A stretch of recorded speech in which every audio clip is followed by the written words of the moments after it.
বৃষ্টির কারণে এই যে মূলা ক্ষেত এটা এত সুন্দর জ্বালাইছিল, নাগাতার বৃষ্টির কারণে এটা নষ্ট হয়ে মেলা করছে।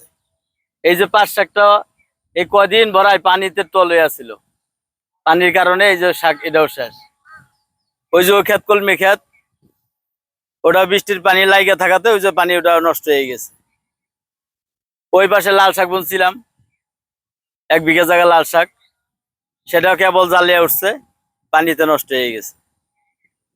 ভাই এখন কি কমো, সার কিনবে গেলে সার পাই না, দোকানে যাই ইউরিয়া সার কিনবে গেলে দেয় 5 কেজি, দিয়ে সার চাইলে করে নাই।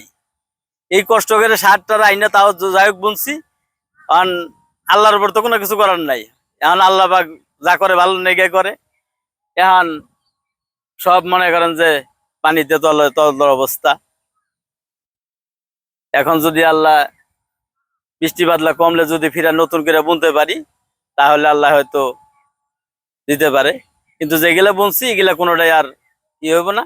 কিন্তু সার কিনতে গেলে আমরা সারও পাইতেছি না। এখন যে ক্ষেত বুনম, এই নষ্ট বৃষ্টি হওয়ার পরে যে ক্ষেতগুলা বুনম, সারও পাইতেছি না আমরা। এখন আমরা পড়ছি একটা বিপাকে। এখন বাজারে গেলে না পারি শাক বিক্রি করতে, সার কিনতে গেলে না পাই সার। এই হলো জমিনের অবস্থা। এখন এত কিছু বলার কিছু নাই, আল্লাহ পাক যা করে ভালো নেগেই করে। এখন বাকিটা আপনারা দেখেন কি করা যায়। এই যে একটা বেগুনের থাল